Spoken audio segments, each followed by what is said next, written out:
छिंदवाड़ा जिले के कुंडीपुरा थाना क्षेत्र अंतर्गत ग्राम मालहनवाड़ा निवासी एक आदिवासी किसान ने कुछ लोगों पर जमीन विक्रय के बाद अवैध रूप से 10% कमीशन मांगने, धमकी देने और सामाजिक बदनामी करने के गंभीर आरोप लगाए हैं।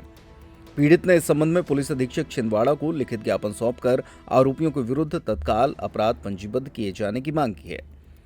शिकायतकर्ता गोकुल उर्फ गोकुल उइके और उनके पुत्र राजू उइके ने बताया कि पारिवारिक बीमारी और आर्थिक आवश्यकता के चलते उन्होंने अपनी कृषि भूमि को विधिवत प्रक्रिया अपनाते हुए कलेक्टर, तहसीलदार, अनुविभागीय अधिकारी और जिला मजिस्ट्रेट से अनुमति लेकर नियमानुसार रजिस्ट्री कर विक्रय किया था। पीड़ित के अनुसार भूमि विक्रय के कुछ समय बाद स्वयं को एक राजनीतिक दल का पदाधिकारी बताने वाले व्यक्ति और उसके सहयोगी द्वारा मोबाइल फोन के माध्यम से संपर्क कर 10% कमीशन की मांग की गई। आरोप है कि कमीशन नहीं देने पर समाज में बदनाम करने, झूठे आरोप लगाने, धरना प्रदर्शन कराने तथा जान से मारने जैसी धमकियां भी मिली हैं। अपनी जमीन अल्फाज और गोलू भाई को बेची है, कलेक्टर के आदेश से बेची है। एक आज़ाद कुरैशी है, एक मोहित खान है। आज़ाद कुरैशी है वो अपने आप को उपाध्यक्ष बताते हैं, मोहित खान जो है वो अपने आप को कथित वकील बताते हैं। ये इन लोगों पे दबाव बना रहे हैं कि 10% कमीशन दो हमको, नहीं तो तुम्हारी छवि धूमिल कर देंगे, तुम्हारे गांव आके धरना प्रदर्शन करेंगे। हमारे कहने पे लाखों लोग जुड़ जाते हैं, हम वहां पे आके तुमको समाज से बहिष्कार करवाएंगे, ये कहना उन लोगों का है। हम पे दबाव बना रहे हैं, हमारे सोशल मीडिया पे पोस्ट वायरल कर रहे हैं। आपने मामला दर्ज करवाया है? मामले ही दर्ज करवाने के लिए यहाँ पे एसपी ऑफिस आज आके हम ज्ञापन सौंप रहे हैं। इसके लिए आय का पैसा मिलना है। वो कमीशन मांग रहे हैं 10% की। गैर आदिवासी को आपने जमीन बेची है तो कमीशन दो हमको। क्या नाम है आपका? मेरा फैज जागीरदार, अधिवक्ता फैज जागीरदार नाम है। शिकायत में यह भी उल्लेख किया गया है कि आरोपियों द्वारा सोशल मीडिया के माध्यम से भी पीड़ित परिवार की छवि धूमिल करने का प्रयास किया जा रहा है। पीड़ित का कहना है कि यदि उन्हें या उनके परिवार को कोई भी शारीरिक अथवा मानसिक क्षति होती है तो इसकी पूर्ण जिम्मेदारी आरोपियों की होगी। पीड़ित पक्ष ने पुलिस अधीक्षक से मामले की निष्पक्ष जांच कर आरोपियों के विरुद्ध आपराधिक प्रकरण दर्ज करने और कठोर कार्रवाई की मांग की है। फिलहाल पुलिस ने शिकायत को संज्ञान में लिया है और जांच जारी है। क्या है पूरा? मैं गोकुल उइके मालहनवाड़ा रहता हूँ, ग्राम मालहनवाड़ा। तो मैंने कुछ जमीन खरीदा था, अच्छा भला था, धंधा पानी कर रहा था, जमीन खरीदा। फिर मेरे को जरूरत पड़ी, मेरे लड़के का ऑपरेशन हुआ, फिर मैंने कुछ जमीन बेच दिया।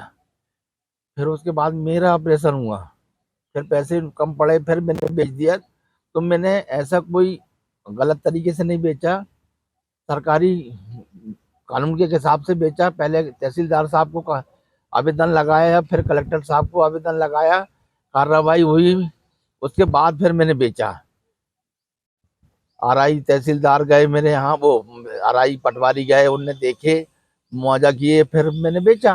मैंने जबरदस्ती किसी को नहीं दिया, मैंने अल्फाज भाई से पैसे लेके उनको दिया।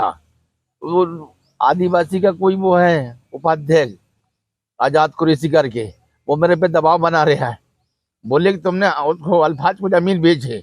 तो मैंने बोला भाई मैं तो अभी बेच रहा हूँ। मैंने कहा अभी बेच रहे हैं हम जमीन? कोई भी ले ले, आप ले लो। मैंने कहा अल्फाज भाई ले ले, मैं तो अभी बेच रहा हूँ।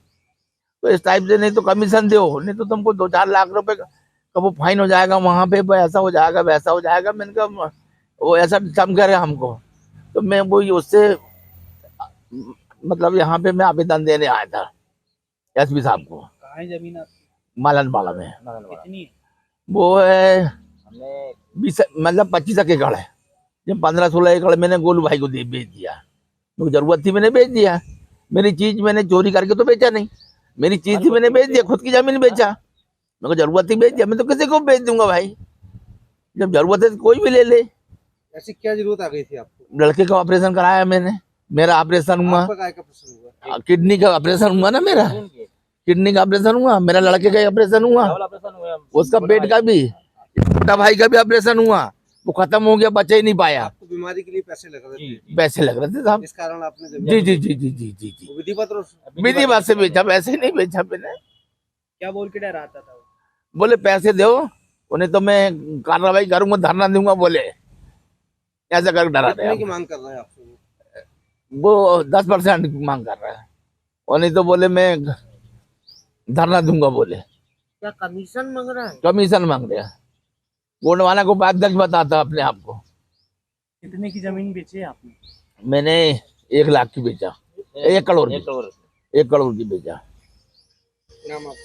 गोकल हुई के नर्मदा केयर अस्पताल छतरपुर का एकमात्र सर्व सुविधा युक्त अस्पताल, जहां 24 घंटे मिलती है आपातकालीन और नियमित चिकित्सा सेवाएं। कुशल और अनुभवी डॉक्टरों की सबसे बड़ी टीम जो करती है आपकी कंप्लीट केयर। क्रिटिकल केयर के लिए सबसे आधुनिक आईसीयू वार्ड, जिसमें उपलब्ध है ventilator, ECG, TMT, echo, ultrasonography, CT scan, x ray, phototherapy, dialysis और पैथोलॉजी की संपूर्ण सुविधा। मानवीय चिकित्सा मूल्यों पर आधारित सभी प्रकार के ऑपरेशन का लाभ पाएं। हृदय रोग, ब्रेन स्ट्रोक, पीलिया, मधुमेह, किडनी रोग, अस्थमा, डेंगू, मलेरिया के प्रभावी इलाज की सुविधा, पित्त की थैली यानी गाल ब्लैडर का ऑपरेशन, साथ ही endocrine surgery, gastro intestinal surgery सहित पेट और हड्डी से संबंधित सभी ऑपरेशन के लिए सबसे आधुनिक ओटी की सुविधा। हमारे महिला और प्रसूति विभाग में रखा जाता है जच्चा बच्चा का पूरा ध्यान। नर्मदा केयर अस्पताल में अब पाइए radiology, cosmetology, child care, dental care और मेडिसिन विभाग की आधुनिक इलाज सुविधाएं। हेल्थ इंश्योरेंस यानी कैशलेस इलाज की सुविधा। तो अपने मरीज की कंप्लीट केयर के लिए अब झांसी ग्वालियर क्यों भागना, जब सीमित शुल्क में नर्मदा केयर अस्पताल दे रहा है यह मौका आपके अपने छतरपुर में। हमारा पता है नर्मदा केयर अस्पताल LIC के सामने, जवाहर रोड, छतरपुर। हमें फोन करें 9039025934।